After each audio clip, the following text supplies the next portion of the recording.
This government meeting is brought to you by Eastworks and our local cable subscribers.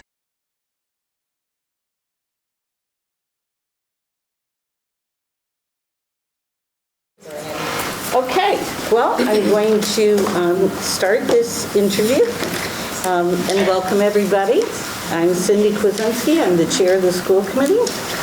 And good evening and welcome to Easthampton. Tonight we are interviewing Dr. Jonathan Bruno, and I want to open up this interview by asking school committee members to introduce themselves. Let's start that way. I'm Aaron Goldstein, subcommittee chair of finance. Hello, I'm Laurie Garcia, and I'm on policy and wellness. Hi, I'm Megan Harvey. I'm the secretary and also on the finance subcommittee. Lucky to have you here. Oh, Shannon Dunham. Hi, I'm on the policy subcommittee. Thank you very much for coming in. Ben Hersey, I'm on the policy subcommittee as well as the equity committee. Excellent, thanks. Mary Nicola Chappelle, and I am an automatic member of the school committee by email. And I just want to announce that we are having this live streamed on Facebook, and Jen is running that, and we have Easthampton Media filming this, so we are going to be all set. Now, our format consists of 3 parts. We invite you to make an opening statement, and after that, we're going to ask you a series of questions. We will close by listening to any comments that you wish to make and allow you an opportunity to ask us questions. So if you would like to give a brief opening before we begin. Yes, and from the weight of this packet, I'll be brief. I just want to thank you, the school committee, for inviting me here. I want to thank the community for inviting me with open arms today. I had a really awesome time meeting with so many different people in the school community today. I'm really excited about Easthampton and what Easthampton, I believe, stands for, and where Easthampton is going, and the type of leadership that they're looking for. And I'm hoping that I can provide that leadership for you as the school, but also for the entire community. So I thank you again for inviting me here. Thank you. So Shannon has our first question. My first question is, what do you perceive as a superintendent's role in the community?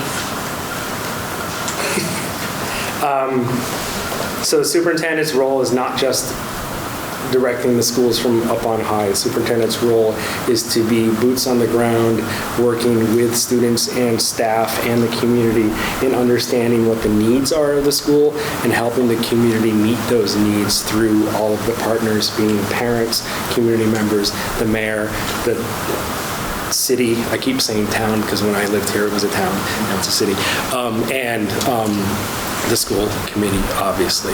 So being a present member of the community, being open and willing to discuss all sorts of topics with people and keeping an open mind, but really the biggest piece is to understand what the community needs are, and you can't understand the community's needs unless you're participating in the community. So that is the role of the superintendent in the community. Thank you very much. You're welcome. Thank you. I have the next question for you. In what ways do you see yourself utilizing the bargaining process to promote equity with other districts in attracting and retaining staff? What pushback from the community or school committee would you anticipate, and how would you approach that situation?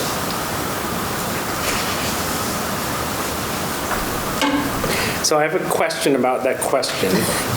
Using the bargaining process to promote equity with other districts, meaning not stealing teachers from other districts, or? Yeah. Okay. No, a steal teacher. Right. So I think we promote equity in everything we do. The biggest piece is the budget, and the budget really expresses our vision, our understanding of what the community needs are, and that's where it starts.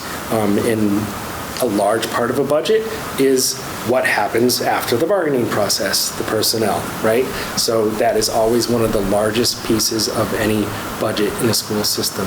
So it's really important to understand that, and to understand that we're not competing with each other, looking at the district ideas of multiple districts, but we have to understand that we also do need to attract staff. So it's important that we are competitive with our bargaining agreements and that we are able to attract staff because, one, they want to work here, and two, they feel they're going to be paid equitably versus working in the next town or whatever. So that's how we attract budget-wise and bargaining agreement-wise with attracting and retaining staff. Benefits are really important too, understanding that. We, in my district right now, just talking about, we expanded our pre-K program, and we're going to prioritize, and we have to get it into the bargaining agreement for it to be legal, prioritize students, staff being able to bring their children to that pre-K program. So that's an attractive piece for many people. Also, there's ideas of after-school programming that staff, family can go to. So there's more than just money. There's how can I have a family and work and be able to be here while my family might not be here because, say, I live somewhere else and I'm coming into this community because I care about it and I want to work here, but my children, I need to bring my children here too, which is a great way to get more kids into the district, providing services for your staff as well. And that all needs to go into the bargaining agreement for it to be, legal and whatnot. So the pushback from I appreciate the questions in front of me so I can read them, especially when I get to yours, Mary. What pushback from the community school committee participate? Great, so who pays for the schools? The taxpayers, right?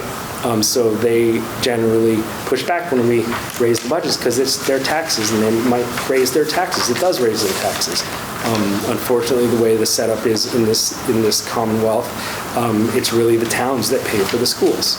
We're not getting sufficient support from the state, and we need to continue to fight for greater support from the state monetarily and support in other ways as well. So I would expect pushback when the budget goes up, right? But it's to clearly articulate, and as I was saying to some people today, have open dialogue throughout the entire budget process, which starts in October, right? So that's mostly the entire fiscal year that you're working on the budget. Have an open dialogue with the entire community there. And that's not just the superintendent and the school's job, but the school committee's job as well, and doing it together with the city government as well. So people aren't surprised when Nick gives the budget to everyone. I think it went live tomorrow or Friday. When the budget comes out, people are not going to be surprised because they already know what's going to be there because you've communicated it well to all of the stakeholders. Thank you. You're welcome. Okay. Student achievement is at the core of the public school system. We all know that there are many facets to student achievement, but in regards to student performance, how would you use student performance data to prioritize the use of resources, including money, facilities, and human capital?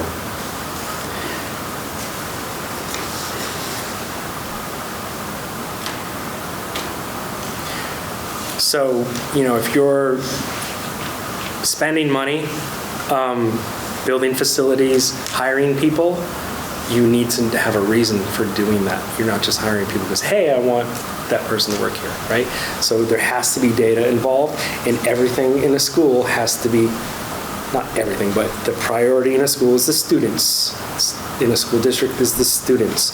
You want to have data on the students that shares your understanding of what the needs are of the students. As a special education teacher, we did data cycles constantly with our students because our job was to show progress, right? So that's what we need to do in school districts is use student data to see what our needs are and then determine what our budgets are based on the student needs.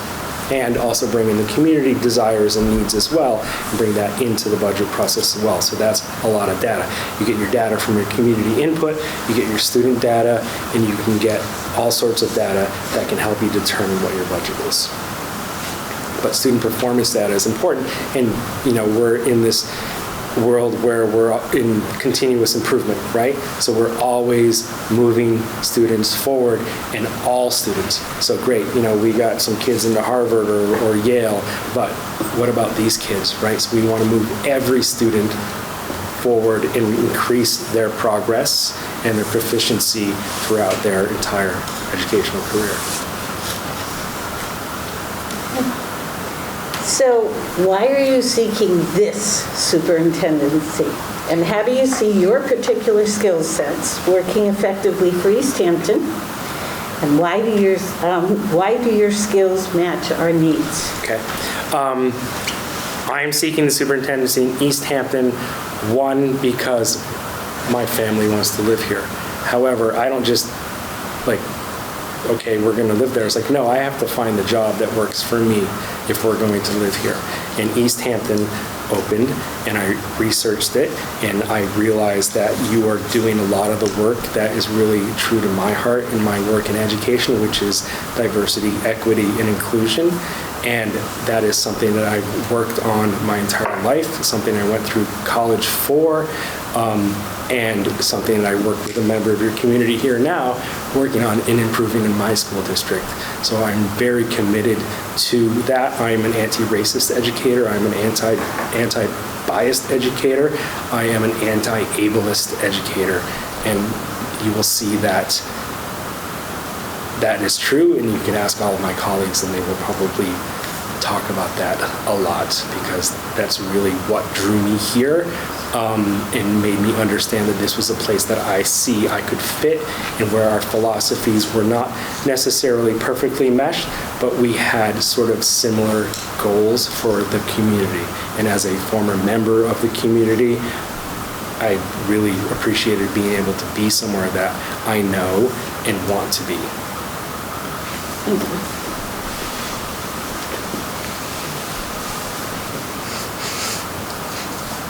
Mayor? Sorry. That's okay.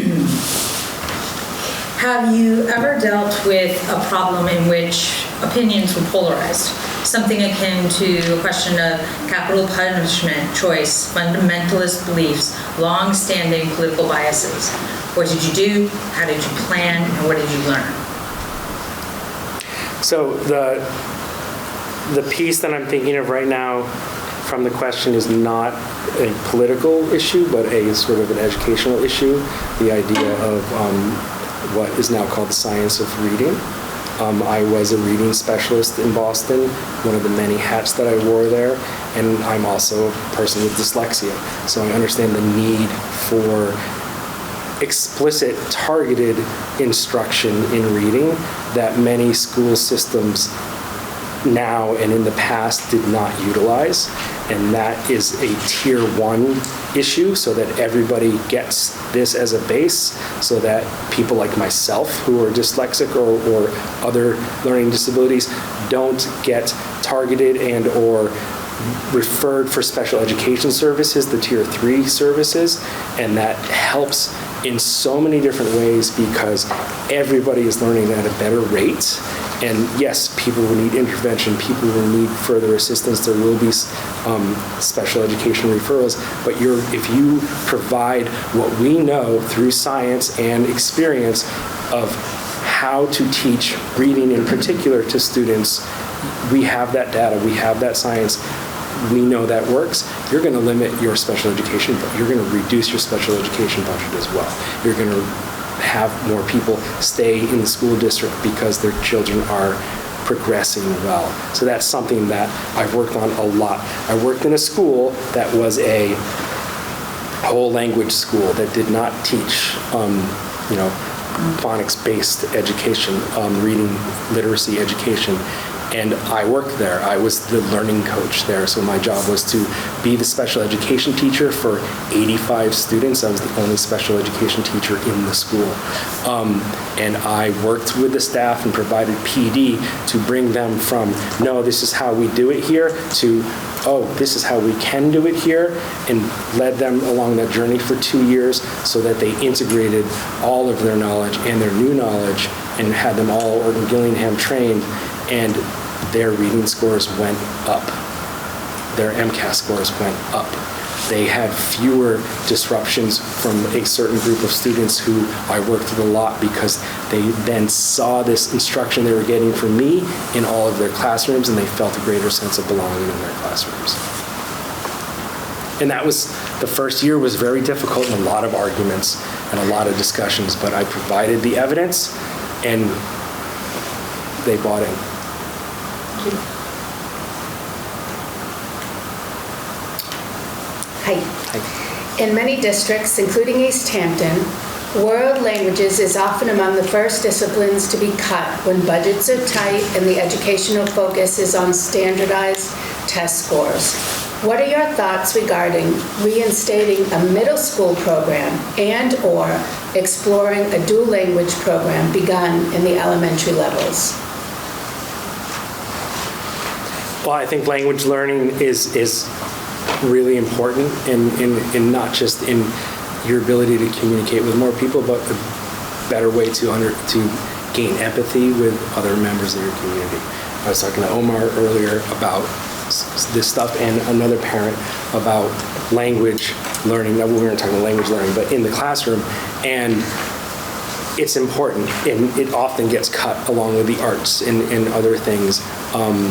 I think it's important. If we have the room in the budget, I would definitely do it, and I would work to make room in the budget to at least expose students at an earlier age to language learning.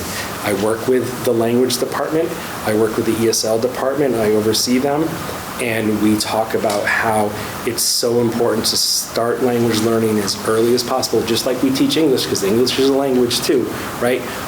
We need to start earlier to develop multilingual students who will become, who the world needs, because the world is a multilingual place, and we need to educate students and be able to live in the world.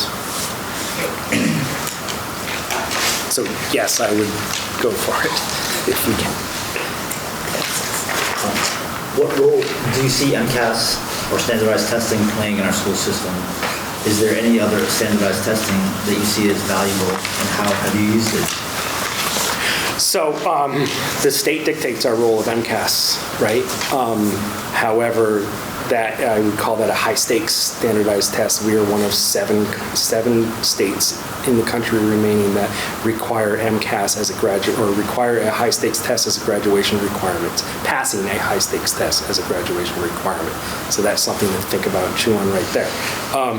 But standardized tests are useful, especially ones that have proven to be unbiased and have been researched to be more inclusive in their practice in understanding of a larger swath of the student body and the community. I use standardized tests all the time in my practice as a special educator. I advocate the use of standardized tests in schools, meaning progress monitoring tests, not high-stakes standardized tests, but progress monitoring tests for literacy and English. When I came to my district, my current district, only 3 of the classes, it was 2, 3, 4, were using what we used at the time, STAR 360, which is a reading and math assessment. Now, through my direction, we are having that test 3 times a year, which only takes 20 minutes, 30 minutes tops of the student's day, and that we're using that as our benchmarking assessment and monitoring progress K to 10. I think standardized tests are important. High-stakes standardized tests, not so much. Can I ask a follow-up question? Just a quick one. You said ones that are proven to be unbiased. Do you have some examples? I'm just curious. Yeah, so Renaissance has worked hard at making their tests unbiased. I'll give you an example. As a special education teacher, and is the school psychologist still here? No. I used this test that was biased. I was working in an urban school, and there were questions about lumberjacks and forests and all and I was like, none of my students even know what that is. So how are they going to get that question right? So we worked at looking at tests that were unbiased, and that brought us to what is STAR 360 through Renaissance, and they did a lot of work to ensure that their tests were less biased, right? I'm not saying things are completely unbiased, but less biased than in the past. Thank you. You're welcome. How would you spend your first 3 months, your first 6 months as superintendent in Easthampton, and what would your initial priorities be? My initial priority would be to understand the community and understand what the needs are in the community, not just from everybody, and hold open forums and do surveys and all sorts of things, but mostly be present in the community and learn what it wants and what its needs are and what its hopes are. I'm on the wrong page. Nope, here I am. So in the first 3 months or 6 months, I would do a learning tour, really, and understand things. The budget is set, the priorities are set coming into the job, so I would have a little space to do that learning tour and understand the district and the community members and their desires and needs for our children. Thank you very much. You're welcome. I feel like I'm answering too fast, then. Oh God, there's 5 more pages. Next question for you. Integrating anti-racist curriculum is more than having a diversity day or a few lessons sprinkled in throughout the year. Have you ever completed a curriculum review and overhaul as it applies to racism from pre-K through high school? Can you describe some of the successes and obstacles that you encountered as you did that? As a school committee member, we took part in a curriculum review in my former district.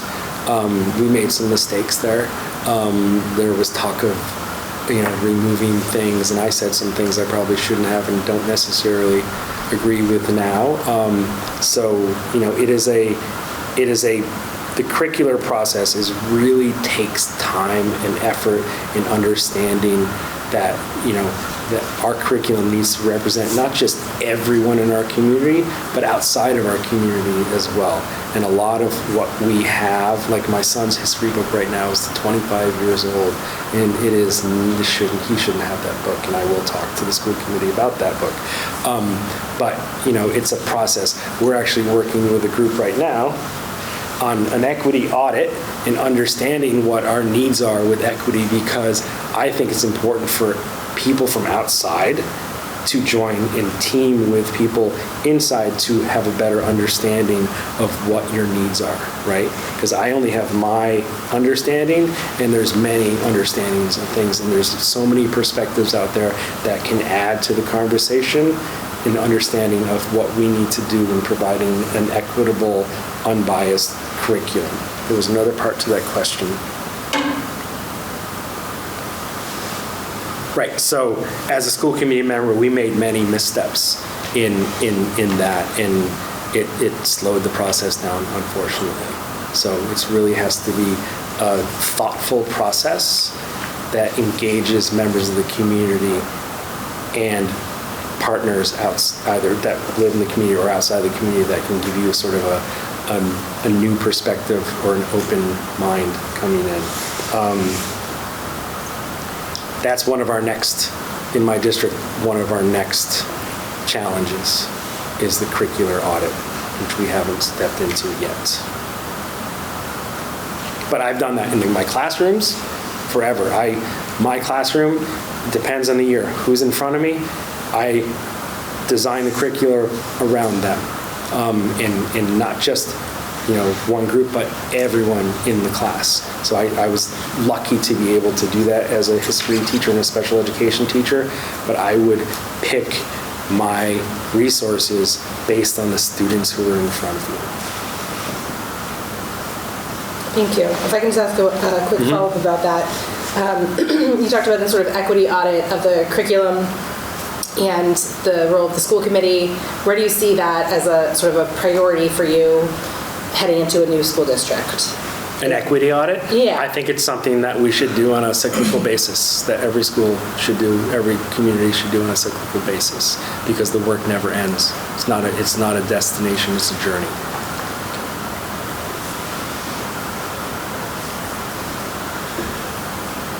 How would you describe your leadership style? In what areas are you continuing to improve your leadership style?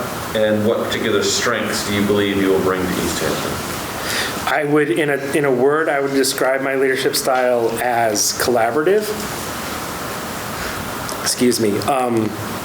And I'm always trying to improve. I always know that I need to improve. I am aware that I don't know what I don't know. So I'm a very self-reflective person, and I like to work around people that are also reflective and understand the importance of quality, collaborative, reflective leadership. Yeah, and I would hope to bring that here, and I got a sense of that today. I was really, really intrigued and happy about my meetings with the administrators here today and understanding how they work together, but also hearing from staff members, teachers, and students saying the same thing, that we all work together, and I really, really want to be in a place where everybody works together. One of my goals in my career, in everything that I do, is to make myself obsolete. So build systems and procedures that exist beyond a person.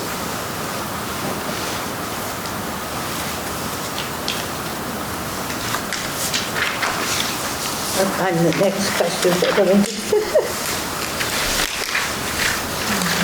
Sorry. And also, sorry, back to that question. I have a mentor. I work with a community member in your community on this. I work with other people inside and outside of my work to make myself and my processes better. Sorry. Okay, so how do you judge the performance of staff members who report to you? What characteristics do you see as distinguishing a better employee from one whose performance is simply average? And what can you do to try to make superior staff out of average performers? So there's 3 questions. Right. So this is sort of talks about the evaluation process. In Massachusetts, the evaluation process is designed to be a collaborative process. The teacher, the administrator, gives goals to you, their supervisor. You work with the teacher to fine-tune those goals, but you don't change those goals. You don't say, no, that can't be your goal, I want you to do this. I've worked with administrators who have done that. It's not what you're supposed to do in the process. So it is a two-way communication, collaborative process, right? So you might need to help that first person, right? Someone you see as distinguished, right? Be a better employee. So pushing people to always be better, like I was just saying about myself, is pushing people to continuously improve. Things change, students change, I have to do something different. We have a large, growing English language learner population in our district, and we've worked hard to provide professional development and feedback and support for all of the teachers in the district to support those students, right? That wasn't the case 5 years ago. So things change, and the things you need to do to help people improve change. So you can always help someone better, but it's a collaborative process, and I've had negative experiences on both sides, and I've had positive experiences on both sides, and the positive experiences are always when you have a relationship with the person and you trust each other. So if you can build trust in a school district, you don't have to worry about this question because everyone is working together and knows that they need to improve, and they feel comfortable coming to you saying, I don't think I'm doing a good job. I need your help, right? So that works with great staff and staff that have a lot of areas of growth, right? First, building the culture of belonging and safety and desire to be there is going to make people want to improve or help people to improve. Okay, buckle up.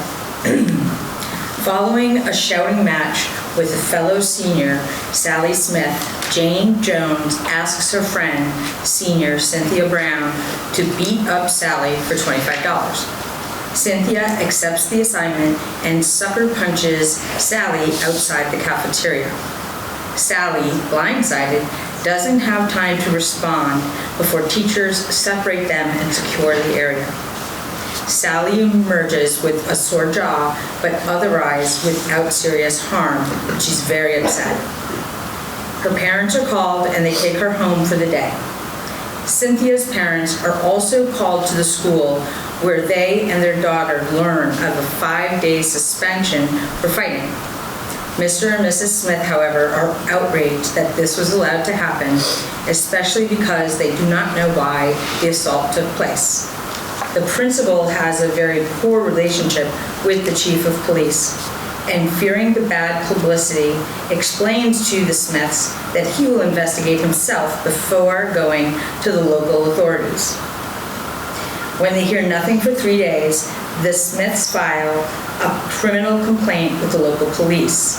The local reporter is tipped off and finds the complaint on the police blotter. It is a lead story in the local weekly's next edition several days later. And that's where the school committee learns about it, assess the situation.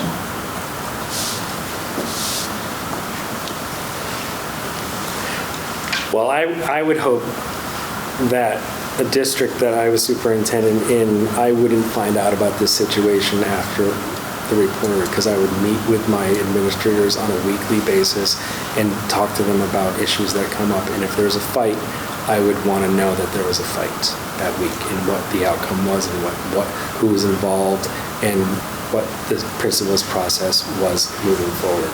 So if I find out about it later on, that's a problem because I met with that person and they didn't bring it to me. It's a long question, and I was thinking it was like an MCAS question, so I'm underlining things, trying to figure out what's the gist. It's just because we have to move. Yep. It's time to get up and stretch. It just adds to the drama of the question. Yeah. Is it Sally? Yeah, it's Sally. Or is it Sid? Yeah, it's right here. It took me a while to figure out who was who. Yeah. Right? So Sally paid her friend to beat her up. Right.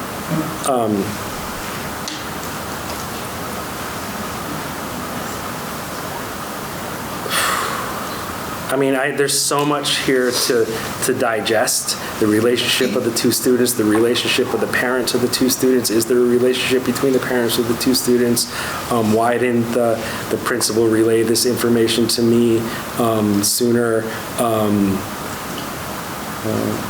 Why does the principal have a poor relationship with the police, the chief of police, right? Is that all police or just the chief of police?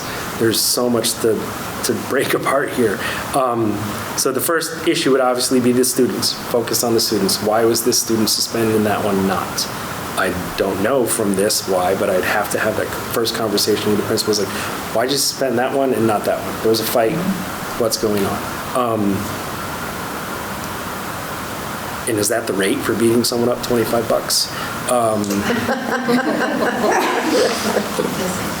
Like, oh, wow, this is a complicated question. Thanks a lot. Can I ask clarifying or clarifying? So let's say this happens. You are offered the job here. You accept it, and this happens on day 2. Oh, yeah. And you've got 5 calls here and 5 calls there. With all that information, what are the first 3 things you're going to do?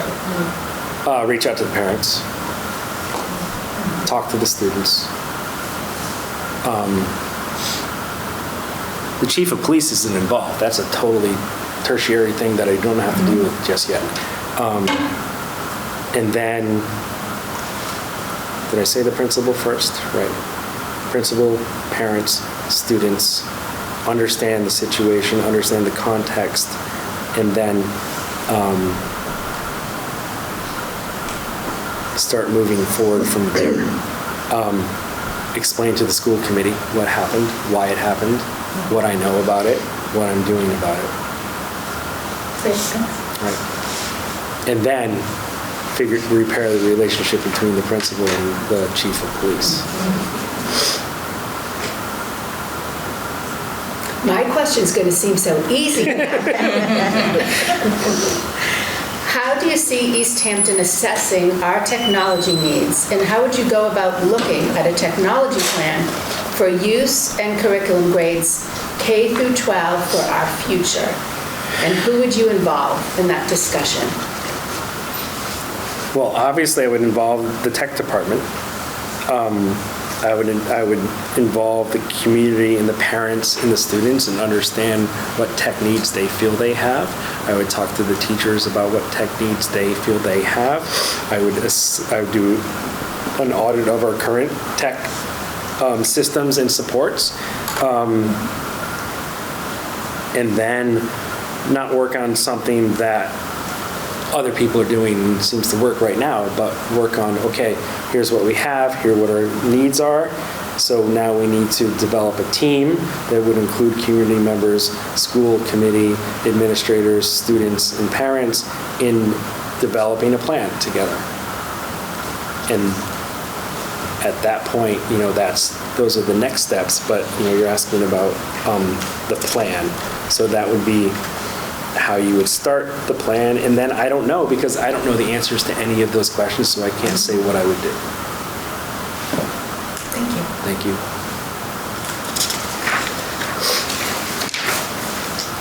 As you know, issues of diversity, equity, and inclusion can be interpreted in many ways, from racial, gender, religious diversity to neurodiversity and special education, to issues of socioeconomic diversity and class.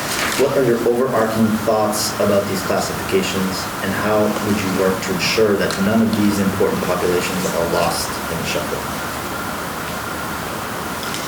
I'm going to read it again.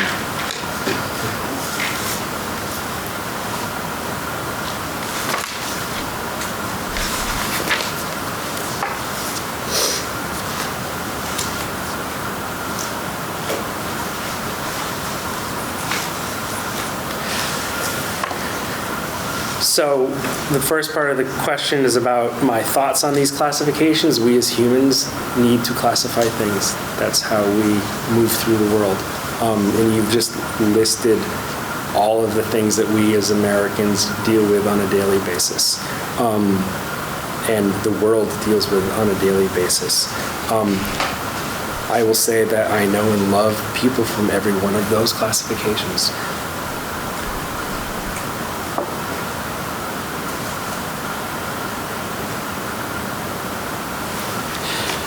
Excuse me a second.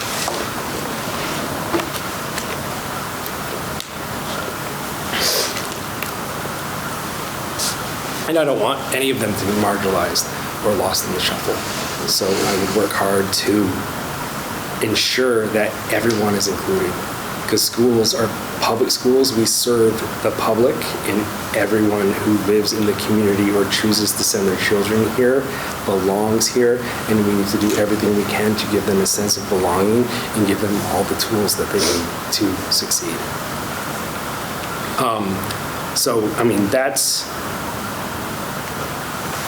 That's the work of public education, right? Serving everybody and serving everyone in an equitable way, and not leaving anyone out. And not, equity isn't about taking away from someone and giving to someone else. Equity about providing access to everyone, and making sure that they're supported to do what they need. Some kids need more support, some need less. Some families need support, some need less. The types of supports they need are so varied. We live in a very varied world. And we can't start pigeonholing people into classifications and saying that's where you belong and that's where you're going to stay the rest of your life. So we have to work to be an inclusive district. We have to work to be an inclusive community and make sure that marginalized populations become something that doesn't exist anymore. That there is no marginalized populations, that we are all one in this game together.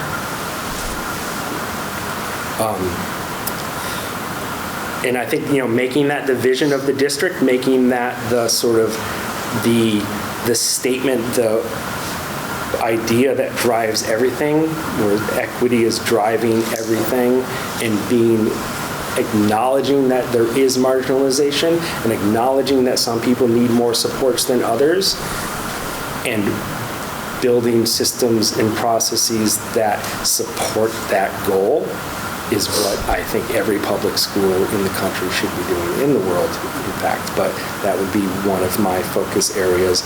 And I see everything always through the equity lens, so much that my colleagues yell at me about it. But it's really important work, and I don't want people to feel marginalized. It makes me upset. Thanks. Tell us about a time when you had to address a crisis that posed a serious consequence for your district. What was the crisis, and how did you or your colleagues deal with the situation?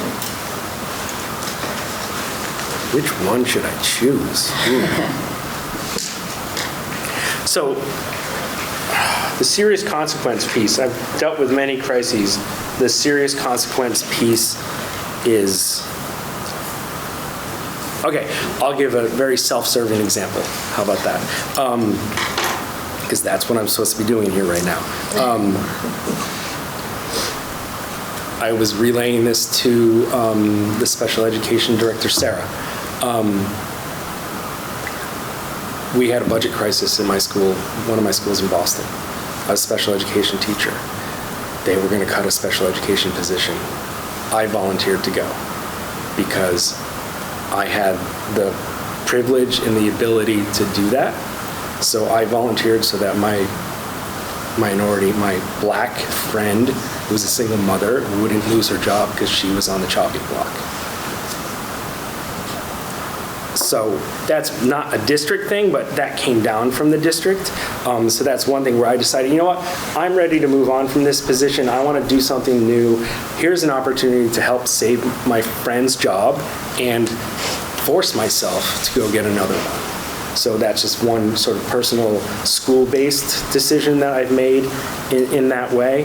And that's how I dealt with it, because my colleagues are important. And the entire school community is important.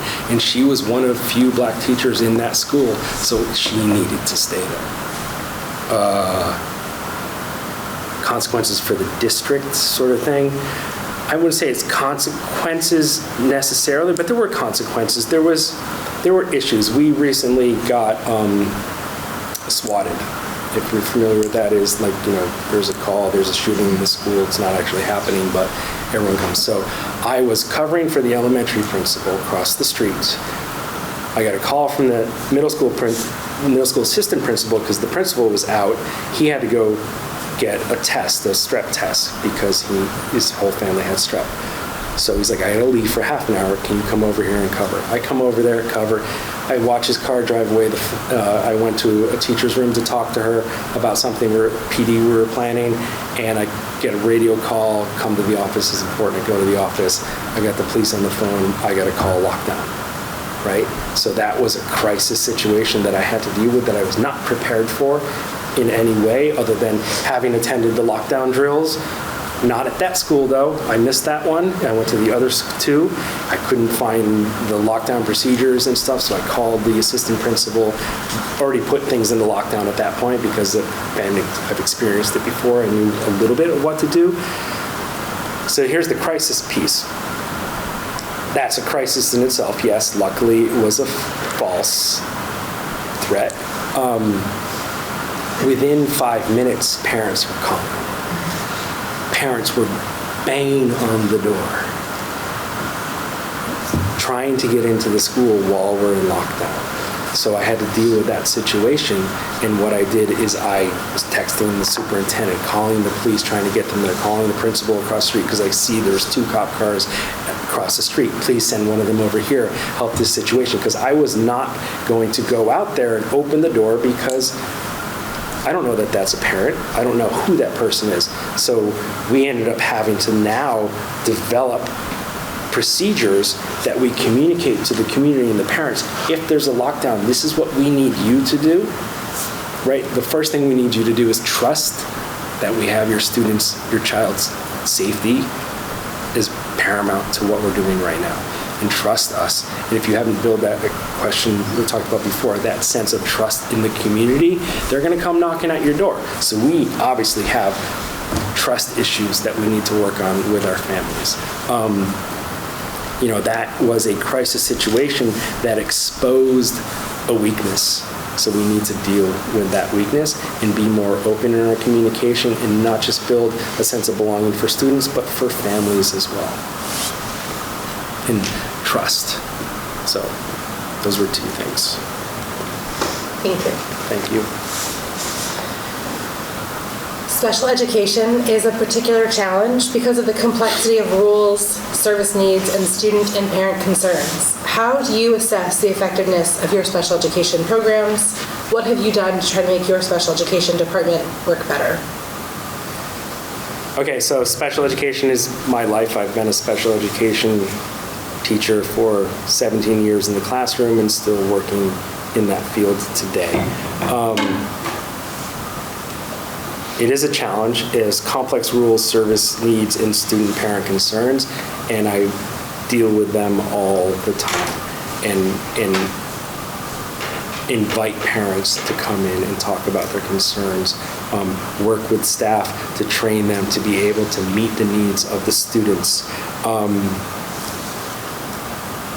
The rules and service needs portion, our special ed director and I work very well together. She knows my background. She asks me questions all the time, and I go to her for assistance as well. So we built a really good relationship there. I understand the laws. I've studied the laws in graduate school and beyond. I was getting after I had my doctorate, I was getting a CAGS in Connecticut through a program there to become an administrator possibly in Connecticut. And so I've studied the law in multiple states and obviously the federal laws as well. So I know a lot about special education. So assessing the effectiveness of special education programs is really, it's about progress monitoring for students, using valid and numerous measures to monitor students' progress, and understand that's what you do in special education. This is the cool thing about proficiency-based learning, is that is what special education has been doing for decades. So I'm very familiar with that, and I really like that idea of bringing that to everybody. But that's what we do in special education. We monitor progress. And so a school, so I'm trying to remember your data right now. Your 4-year graduation rate is in like the 90s for most students. For special education, I believe it's in the low 70s, 4-year graduation rate. And this is just trying from memory. In 5 years, about 85. So even your 5-year graduation rate lags 10 points behind your regular education graduation rate. So why is that, right? I can't tell you why that is right now. I don't know. But that would be something I would look at. That would be something that I would say, that's something we have to work on as a special education team, is getting our students, not pushing them to graduate, but getting them to that proficiency level where they can meet the graduation requirements within the 4-year span. So that's one area that I would look at for the program effectiveness. And then there's programs within programs, and I've worked in multiple different types of special education programs, from a push-in setting to a co-teaching setting to a substantially separate setting with students with multiple cognitive disabilities and physical disabilities. So I've worked the spectrum of the spectrums, and a program that parents hear about and want to send their kids to is a good program, because parents of special needs children are really strong advocates for their children. So that is another way to measure their effectiveness. And I worked hard at all of my schools to help the special education team work better. Every teacher will say no, but nobody works harder than special education teachers. I'm not just saying that as a special education teacher. because my colleagues, get into the answer here, my colleagues need a lot of assistance, not just with their education programming, but just their life and their experience in the school, because speaking of marginalized populations, it's not the same type of thing, but special education teachers are often not considered teachers by many of their colleagues. And that is a traumatic experience for many teachers, and the microaggressions that happen continuously, like, this is your kid, you take care of him type of stuff, hurts. So, I worked hard to collaborate with the team, and then as a unit, we go out to the general populace of the teaching community and share our work and our understanding. Like, oh my God, you're so smart. I need that. Can you come to my classroom, help me with that? So we become a resource for teachers, not to here, take this kid, he's yours, but hey, I know you work with this child. Can you help me develop a plan to help this student progress? So you turn the tables where they're coming to you for assistance with our students versus sending your students to them. So if you have a program where people are coming to the special education teachers asking for assistance with our students, and people talk about our students versus yours and mine, that's a good program. Then get into budget. So if you have a rising special education budget, I wouldn't say that's necessarily a special education department's issue.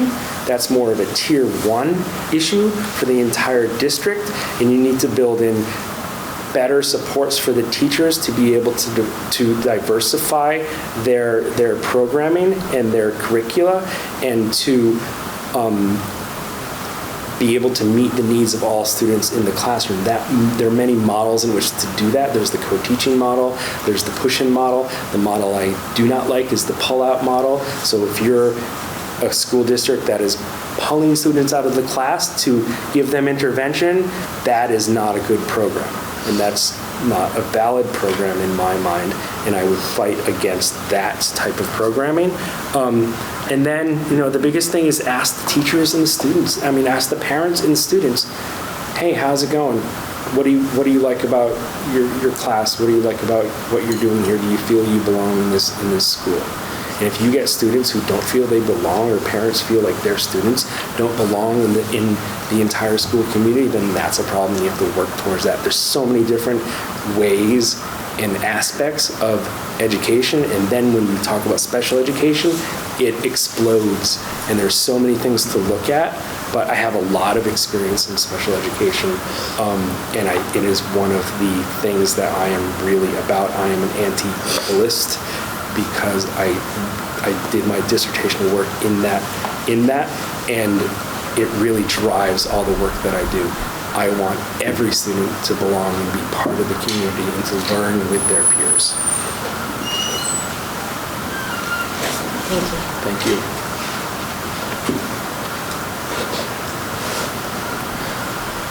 When you prepare your budget for the school committee, how do you go about this, and what happens before the proposal reaches the committee? All right, I talked about this a little bit before, and I talked about it with Nick earlier. The process starts before October. It starts in August, and it's an ongoing process, and it's an ongoing conversation. I believe I talked with you, Mayor, about it as well. It's an ongoing process, and it's a process that when the budget gets approved by the school committee, or you have your public budget meeting on the 28th, I believe, nobody should be surprised about what's about to come out, because you've had constant communication since August, definitely since October, working with all of the partners in the community involved in it, sharing your ideas, sharing principals, desired budgets, and having conversations with all your stakeholders about this, meeting specifically with Finance Committee in the district and the municipality, and bringing people together to understand what it is. One of the great things that we did as a school committee with our superintendent, who luckily used to be a business director as well, we where I was, it was a 5-town regional district where I live. And I'm no longer on that school committee, but we got all the finance committee and anyone else in the town governments to meet on a monthly basis to talk about the budget process so that they would not be surprised when it came out. They gave us input. We talked about our needs, talked about their needs, talked about their limited budgets, and just had this conversation that goes on and on. So it's that collegial process again in collaboration where you are working together to serve the needs of the students and the community. And if you just drop a budget on somebody and say, this is what we're doing, they're going to freak out no matter what it is, if it's going up or not. And again, so you prepare it as a team, not as a singular person. Nick doesn't do the budgets, right? Everybody does the budgets.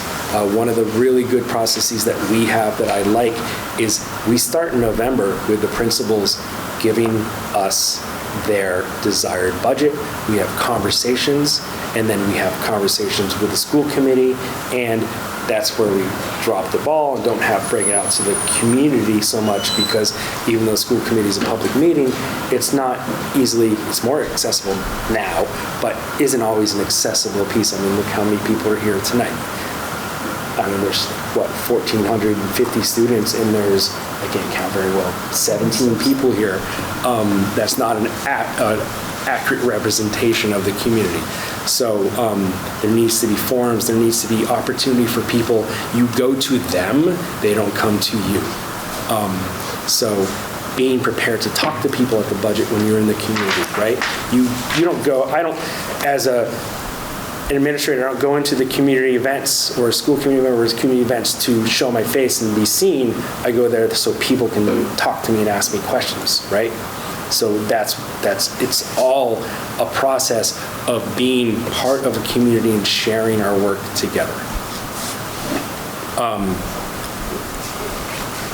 So again, before it reaches the finance subcommittee, we're already having conversations with the finance subcommittee. Before it officially reaches the finance subcommittee, there's already conversation going on about this, and many people outside of the school and the school committee already are aware of what's coming and have ability to give input into the process as well. And that's a lot of meetings, unfortunately. But some people like talking and listening to people. I'm talking too much. I'd rather listen to you. Okay, next question. What is the most important decision you made in the last year or two? How did you go about developing your decision or course of action? And what alternatives did you consider? All right, another self-serving answer. This is the most important decision I've made in the past year, applying to this position. It is not something applying to a superintendency is not something I actively sought out. There was a superintendency in the Berkshires that people had, both that I work with, my supervisor, a business director, and other people encouraged me to apply. The former superintendent in that district encouraged me to apply. Another superintendent that I worked with in multiple capacities encouraged me to apply to that position. And they said, we think that you have the skills and that you're ready for this, and that place needs someone like you. So I applied there. It wasn't a good fit. I knew it wasn't a good fit, and I was like, I'm going to apply just for practice. I don't think they're going to select me, right? I need practice because I saw this job open, and I was like, I need to get some practice before I apply to this job. So how did that's how I sort of made my decision to apply in the first place. But that was a lot of back and forth. I do this a lot. I try not to make a decision unless there's that, the student paying someone $25 to meter up decision that has to be dealt with immediately. I don't like to make unilateral decisions. I like to bring a group to consensus and move forward and help bring that consensus agreement to fruition. So I talk to a lot of people. I talk to my wife. I talk to former colleagues. I talk to other superintendents. I understand the job, but I really wanted to really understand the job. I did a ton of research. I have friends in the audience who I talked to, I met with. I came here sort of incognito to open house. And Bill didn't recognize me, which was great, which was good actually. So I did a ton of research before. That was after I applied and actually interviewed. But I did research. I like to go. I have a problem. My problem is I like to fix problems, and I like to help people fix problems. And when I see issues that people need help with, and people that don't necessarily always have to align with my thinking, but are going in the direction that I think things need to go, where I believe things need to go, and again, I won't make decisions without community input and understanding. So I did my research on Easthampton, and I felt it was a good fit, so I applied. And my wife was extremely happy because she really, really, really wants to live around here. And I grew up in Northampton, so I know the area very well. Half of my father's family lived in Easthampton, so I was here all the time. I know the area very well. I just found out recently that Tasty Top is gone. I used to go to Tasty Top every Saturday with my mom because that's where she went when she was a kid. So I have a connection to this place. And I see there's a need for someone with my skills and my drive and my equity focus that I think Easthampton would benefit from. But also, I would benefit from the experience. And again, none of the jobs I have taken, none of the positions I've taken because I'm looking to move up. I take positions because there's a need, and I think I have the skills to meet the needs of that community. I'm a child of public servants, and that's my mindset. I'm here to serve the public in the capacity in which I can serve them.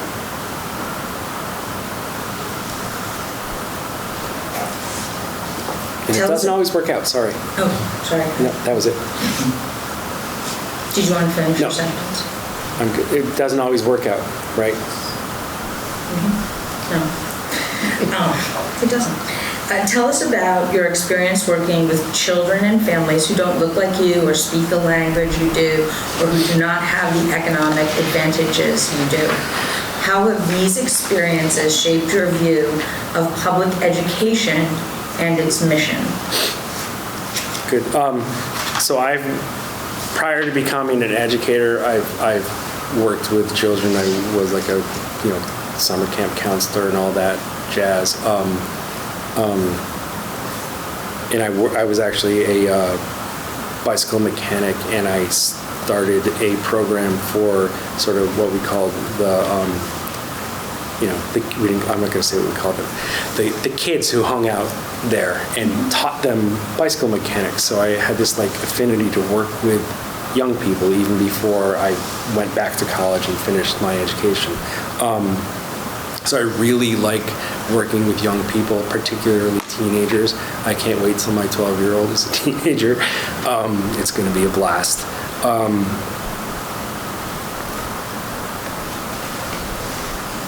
But what drew me to becoming a teacher was I was living in Boston.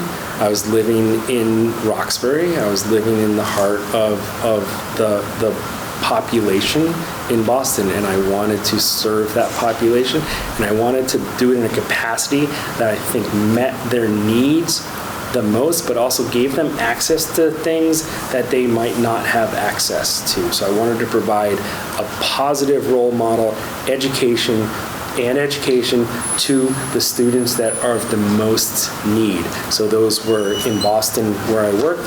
It was children of color, and children of color who were labeled as special education students. So that's what I did. I was able to land the job and immediately got my license in special education and my I went through a certification program, which is all I needed to be a teacher, and I continued to get my master's in special education and then my doctorate in education because I'm a lifelong learner, and I will never be satisfied I'll never get there in meeting the needs of the students, right? So one of the things that I thought about, going back to the previous question about moving jobs, is how can I use my capacity to serve the needs as many people as possible? As a teacher, I was like, no, this is it. Me in the classroom, I got 100 kids a year, that's great. I was like, wait a minute, if I was an administrator who was able to tutor and get a school like that going, that's 500 kids a year. And then expanding. So I was like thinking like exponentially how I could help serve more students.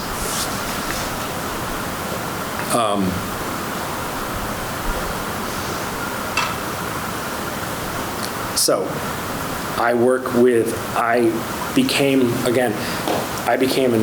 got my license to become an ESL teacher because we had that need in our school.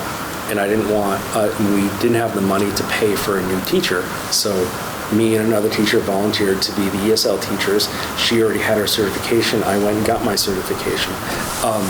So that was a year-long program that I did for that. So I was meeting the needs of the population, but always focusing on marginalized populations.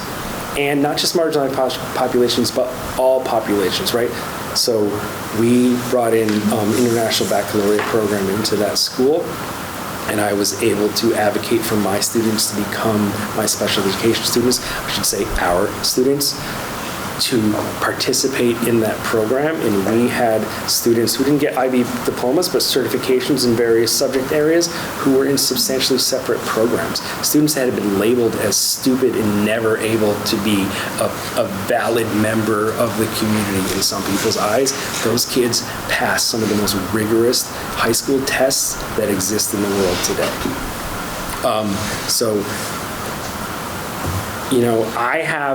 I'm a cisgender white male of a middle class family, and I'm now a C-level executive in a school district.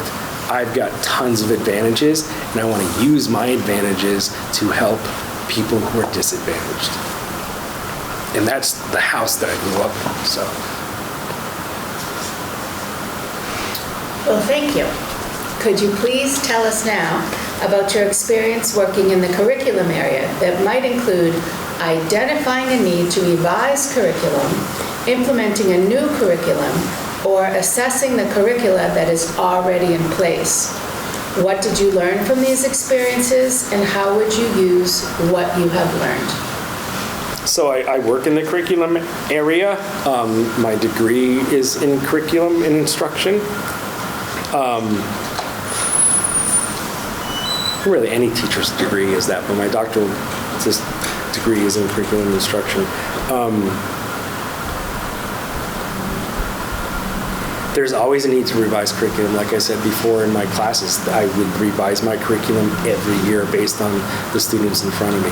I would get my list, I would find out who the students were, I would talk to their former teachers and understand the students as much as possible. So there's always a need to revise curriculum. Things are always changing, the world is changing. We need to move forward with that, in step with progress. Implementing new curriculum, I'm doing that right now this year with our math program, which I talked to Julianne about, and she was one of the people who actually sort of pushed me over the edge to decide on that program, because we had a teacher group together. We already had it in the middle and high school, and they had decided they wanted to do it. So it was about what were we going to do in the elementary school. So we worked with the teachers, we developed a team, we researched a bunch of different products or curricula, and decided on 3 different things. And they were like, we don't know which one, they're all so good, let's choose something that works the best. And I talked to Julianne about it, I talked to many people about it, many colleagues about it, and especially the teachers. And we decided to go with this one program. So now I'm implementing that program more K-6 because they weren't necessarily using it previously. So it's difficult to implement new curriculum. You need to provide teachers with constant, consistent feedback and supports from their peers, supports from the publishers, supports from other groups. So we brought in a consultant group that had history working with this particular curricula, and they come in and work with the teachers in person in developing in using the curricula and getting them to understand how it meets the needs of the students and how to utilize that to meet the needs of the students. So it's a long, involved process. That was 2 years, right? So I started that about 2 years ago now. And we're half a year into that, and we've got many years to go of continuous support for the teachers. We're hoping to sign a contract with that consultant group to keep doing it next year with us, and they're working in all 3 schools with it, not just the focus area, but all the other teachers that need it are able to get into that service and that support there. I'm reading the last part of the question now. So, I guess the biggest thing that I've learned in my most recent experience is everybody has different needs, right? I know that as a special education teacher, but as an administrator, you have to keep that in mind too. Your staff has different needs, and you have to meet all of their needs. So I have to provide a variety of ways for teachers to access the curricula to allow their students to access it. So there's a lot of work there. I made some mistakes in the beginning, but I'm learning, and I will always try to improve. And I'm hoping, especially one of our partners met with the teachers and what did they need, and we were able to provide some of their needs, not 100% perfectly, but provide exactly what their needs were in our last full day PD day for that specific math program that we're rolling out. So I would use that experience to make sure that as we move through curricula, we are making sure we provide a curricula that meets the needs of the students, that is unbiased, that is anti-racist, and that will allow the teachers to do what they need to do and provide the tools. One of the great things that I liked about this program, it provided multifaceted, both print and online tools for teachers and students. So there was many ways that the students and the teachers could use their curricula and access it at the same time. And then also provide sort of tier 2 supports for that curricula as well. So we've got another program that is designed in conjunction with that program to provide supports in the tier 2 level for students. So there's always a lot of learning, right? So I would hope that I would use those experiences in the future. Thank you. How have you built lines of communication with the various district stakeholders, such as your leadership team, the faculty, community leaders, business interests, and families? One of our issues is communication, right? One of the things that I've tried to work on is improving communication. We were all trying to work on improving communication. With the leadership team,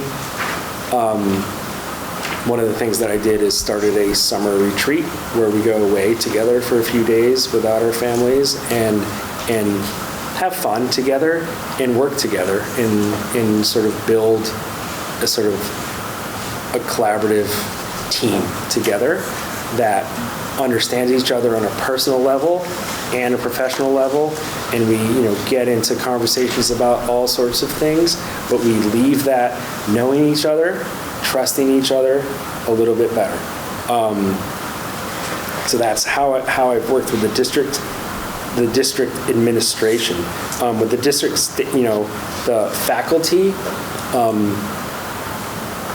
it's hard to come into a district where people don't know you and do difficult work with them. But if you're open and honest and listen to them and listen to understand their needs, then you're going to be better off. So that's something that I've really tried hard to do. Failed many times, but continue to try hard to do. I had really tough conversations last Friday with a large group of teachers, but I welcomed it and said, come at me. I'm here for you. This is Vegas. We're not going to talk about it outside of this room, other than we're going to continue this conversation and resolve these issues that we have.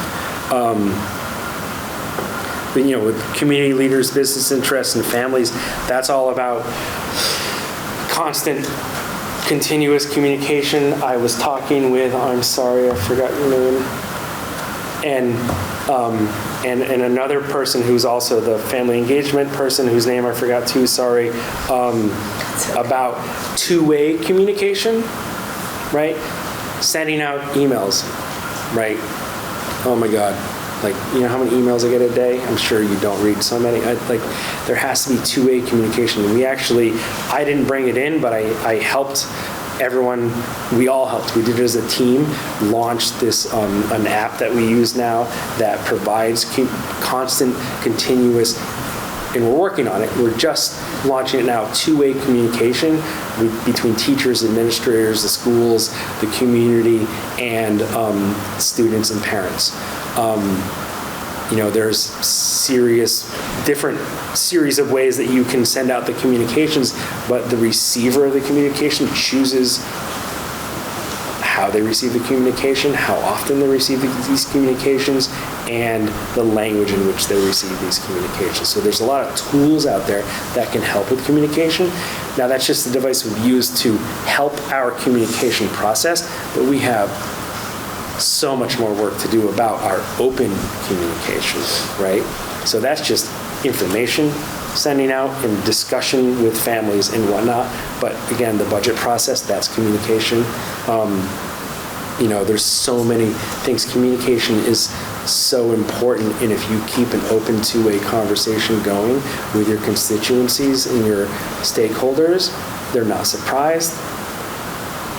They have better understanding, and things sort of work together better. And I feel this really great sense of community support for the schools here, and I see that in the schools, the teams of people working together with a student focus, and that just doesn't happen on its own. You have to build that culture, and you have to build that culture through open and honest communication with one another.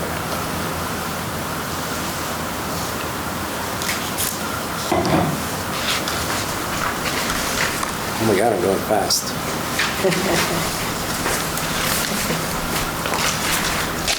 Okay, so that completes our questions for you. Now you're welcome to ask any questions you have of us, and then to make the closing statement. Okay. Can I get a time check? 7:21. 7:21, okay. I have tons of questions. I asked them some of my questions in the first interview. I have three questions. What defines Easthampton is my first question. So you give us a tough one. Yep. And that's the community and the schools, however you want to look at it.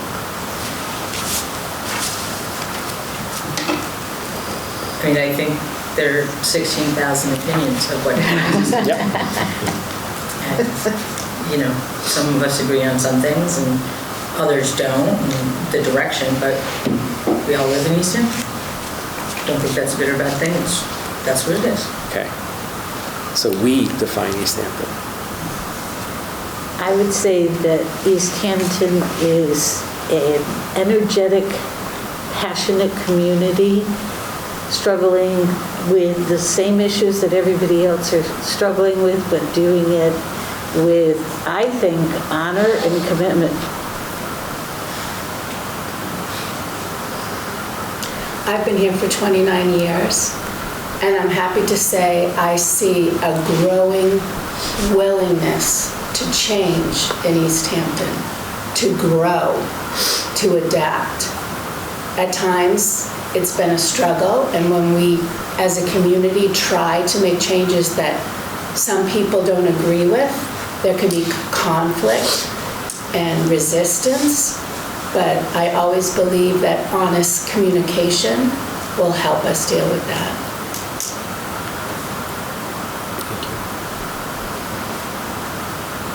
I think something that defines this school district in particular is the real ground swelling of parent community that's been happening in the past 5-10 years. I can only speak that far back because that's how far back I go in Easthampton. That I think like 10 years here is probably makes me like a newbie to Easthampton. But I think just the intense amount of desired contribution from the parents in this community. We may not always agree on what exactly we want the outcome to be, but we have had public speaks that go on and on and on. And I say that in the best possible way. That is what I was hoping for when I joined school committee. Before I was on school committee, I was at public speak, going on and on and on. So my colleagues listened to me there. I just think that this is a group of people who want to be tapped. They want to participate and be part of this. And every time they are shut out or feel like they don't have a voice, I think that's not what they're looking for anymore. This community wants to be involved. That's great. I think I'm with you. Yeah. that's my approach too. Like the parent community is vibrant here and it's kind of constantly knocking on the door. And so I think finding ways to utilize that energy will be a big benefit to a superintendent, and it's something I think that we're still figuring out. There's a desire to do it, but it's not always sure how to do it because public schools can be so kind of rigid in the way they handle what parents need. But yeah, that being able to be flexible towards parents is a huge deal. But that's an education focus. But that's what we're talking about. So yeah, stay there. For example, you mentioned the point of how accessible our school committee meetings, and just as I'm sure you've noticed as we announced, there's a Facebook Live that the parents themselves have coordinated to participate and watch this and then provide feedback to the school committee. So this is a group of people who care a whole heck of a lot. Yep. And I think the whole community cares. Yeah. Everybody's lived through COVID. We had very differing opinions all throughout the city. But this city comes together. And they'll listen, and they'll change, and they may not always like it, but they're always together. Yeah, there's a lot of pride in the city, I would say. There's this saying that I want one of these bumper stickers, by the way. If anyone who has access to these bumper stickers, there's Little City, Big Heart. Anyone know where I can get one of those? The arts coordinator. What's that? Pascalina, the arts coordinator. Okay, great. Loop that in there. That'd be nice. Do you have any other questions for us? Yeah. Before your openings? Oh, yeah. You said you had 3. I do. So the first one, or the second one, sorry, is more about sort of what the change is. Like, what is okay to let go of, and what do we have here that's okay to acknowledge, celebrate, but move on from? Are there sort of areas that are okay that you see that we can move on from?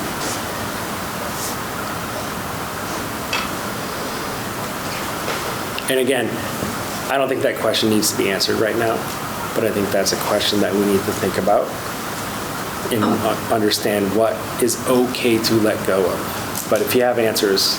Yeah, I mean, I think that the new school is a great example, and you and I talked about it earlier today, about walking around the new school and still feeling the 3 different elementary schools in particular, and the idea of mourning these buildings that have so many memories, not just for the kids who were in them or had just gotten out of them, but their grandparents, and how to mold that in.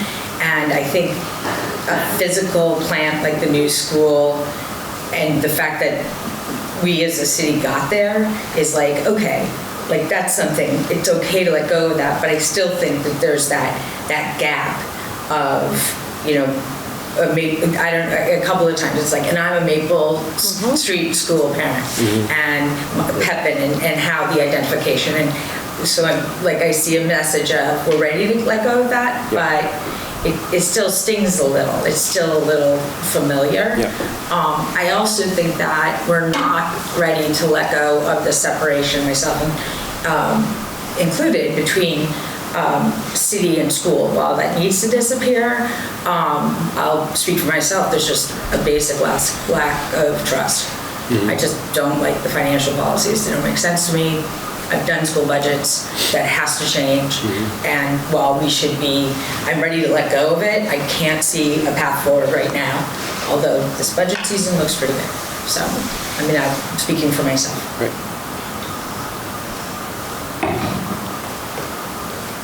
I think that community that each of those individual elementary schools had, they were each so strong. So as we let go of what that looked like to have three separate, really tight communities, how do we do that? Not just let it go, but how do we do it here at a bigger school? Where there used to be pickup and parents congregating after school, now there's buses. So what is the new congregation place where we talk to each other about what's going on? So, envisioning what the path forward looks like, I think will help. And that path forward could actually be the path, because I work with Safe Routes to Schools, and we're an active group trying to promote that type of gathering and have like a walking school bus, make it more accessible for people to walk together or ride together. So because they had their 3 community schools that were close-knit in the neighborhoods, we're looking for ways in Easthampton now to make the whole city feel connected to the new school.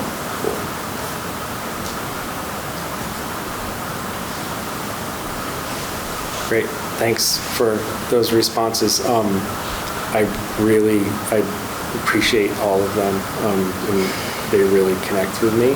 I am a huge advocate of alternative transportation, former cyclist, recovering cyclist, I should say.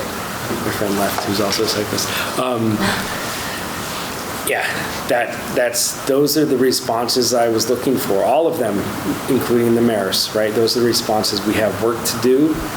We have this new thing, the school, that we really need to rebuild the community in that school for the families and the students and the teachers too, right? And the staff members of that school. It's not an easy process to bring four schools, right, together into one school. I appreciate your answers. I have another question. One more question.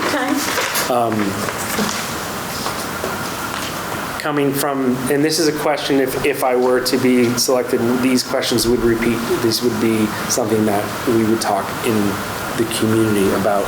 But I wanted to hear from the school committee in particular, what is each of your understanding of what 1 or 2 focus areas are for the school district?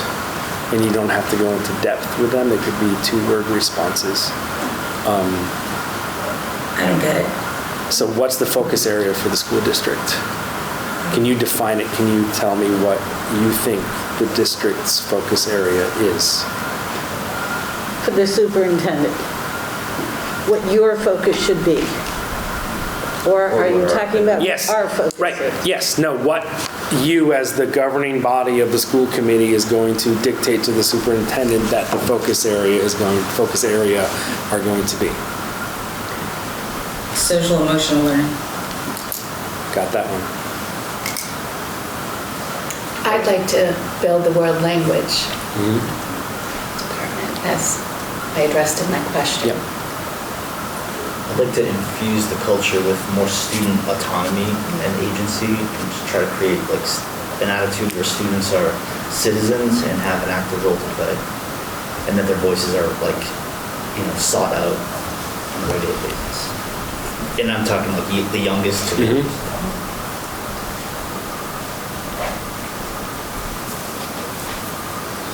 I think when I joined the school committee, and there was a couple of us who joined at the same time, there was a really big push on sort of 3 primary areas.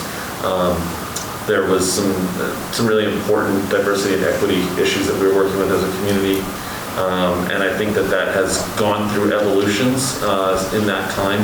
And I feel that we are, you go through the stages where you recognize you have a problem. The problem is right there in front of you, and now it starts to be, how do we integrate it so it's something different? And so that was one of the really important pieces that I do feel like we've gone through the evolution in the past 6 years that I've been here, and I feel really good about where we're headed, but there's still more work to be done. And then the other 2 pieces in there for me that's been really important is about community, and is about working very closely with the school building and getting the Mountain View School built. And again, as other people have said, that has gone through those stages as well. We now have an amazing new building, and it's about how do we integrate that fully into the community and help sort of connect all those new pieces. And then lastly, it's about our budget. Budget is a really critical part, and how do we make sure that our budget reflects our values and our resources and our ultimate goal of what we want to achieve for our students and the parents in this community. So that's another piece that we've been working on and progressing and continue to work on. Great, thank you. Shannon, did you have anything you wanted to say? No, I'm all set. Okay. So I'll put it all together in my little head. Basically, everybody said it. Yep. However, one thing that I think stands out to me is the need for families and students to really feel like they have a voice. I still, every year, hear that people don't feel heard. They feel often heard by school committee, but not necessarily heard from the superintendent on down. And that's really crucial. I mean, you've talked about communication, and I will tell you that is a big issue for me. I expect and want a superintendent that will reach out to the community, talk to them, talk to our families so they feel included, and talk to our students so they feel included, and everything else that everybody else said. Great.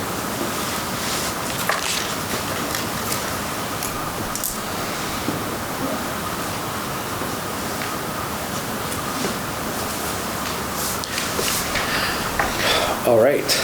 So now what do you want to say to us? I guess all I really want to say is that I really, really enjoyed my time here today, and I mean that truthfully. I did my research. I tried to know things as best, but you can't understand things until you're immersed in it. And today I was immersed in it. I was immersed in Easthampton Public Schools, and I liked a lot of what I saw. Talked to folks about areas of growth, but also strength areas, which I stood behind most of. I didn't learn about everything. If I was selected, I would have to learn things quickly and continuously. And I like to do that, and I like learning. And today I learned that I think that Easthampton is a place, I know that Easthampton is a place that I would like to live and work. And I appreciate everybody's time today for opening their school and community to me and showing me what you believe and what you stand for and what you are trying to clearly articulate as the vision for Easthampton Public Schools. And I hope that I am able to, in some way, help you reach that vision and then reach for the next vision. So I thank you for your time, and I really appreciate you inviting me in to speak with you. And thank you to the community for being here and everyone on Facebook. And thank you, Jen, for getting